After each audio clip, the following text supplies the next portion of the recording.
Hey, and welcome to another edition of Back from the Future. Now, today we're going to be talking about GPU coolers. Now, on the market at the moment, there's usually just two kind of GPU coolers. There's the NVIDIA, what we call the NVIDIA reference cooler, and the custom cooler. So what we're going to be discussing is what is the difference between the two. Now let's start off with the reference cooler from NVIDIA. This is their classic design on cooling their graphics cards. This is the OEM, let's say the OEM version of their design. And what this does is it basically takes the air through this little fan here. And then it's got these fins that run across like that. So we'll take the air and run it through the fins and run it out of this vent port over here. So it's taking air through there and taking it across the GPU and all the other components and basically forcing the air out the exhaust. Now the thing about this is that this design, the cards do run hotter, anywhere from between 5 up to 20 degrees hotter, and you insert, depending on the design of your case, if it isn't cooled adequately, then it can cause thermal throttling. Now you may think to yourself, well, why the hell would I want to buy a reference GPU card with a reference fan design? Well, we'll get onto that. Let's go onto this one, which has the open cooler, or what's known as the custom cooler. This one's made by EVGA,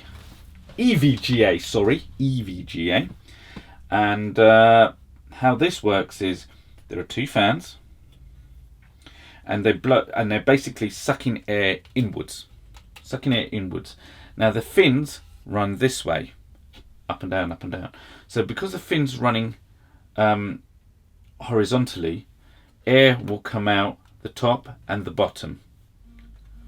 Now the great thing about it is, as well, I like about these is they're easier to clean, because I don't know if the camera can catch it or not, but I mean this one's had a good clean. It's very easy to clean these. If you get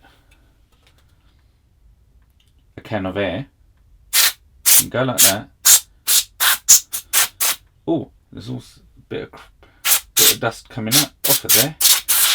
Very easy to clean. Oh yeah, this card still has a bit of, there's a bit of filth there. Now the thing is, it's harder to do on the reference card. I've tried cleaning one of these, and unless you are happy to take the casing off, you're going to get rid of some of the fluff. Some of it will collect along here, and you can try your best to clean what air you can, dust you can, but some of it's caught in there, and you can try seeing if you can dislodge some of the dust by trying to spray it through the top. But you may have to take the casing off to get to all the dust. But with the open air cooler, it's so much easier. I mean, these things are absolutely, I prefer the open coolers.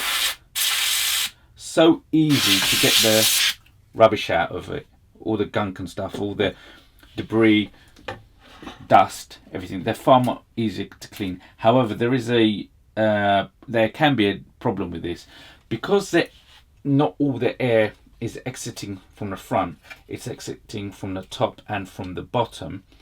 Some of the heat can go back into the case, and it can increase the overall temperature of the case, and that can lead to thermal issues.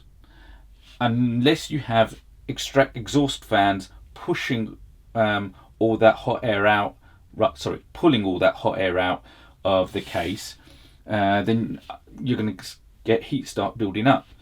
However, this is where the reference comes in. Because it's sucking air in through here and pushing it out, none of it is getting built up in the case. So there is an advantage to it. But like I said, if if you can't fit any extra fans in your case, then I'd recommend the reference cooler. But if you can fit extra exhaust fans, then get the open air cooler, and they're far more easier to clean. I hope that wraps that up, and I'll hopefully be looking forward to seeing you on the next episode of Back to the Future. And guys and girls, as always, I'll see you in the future, if there is one.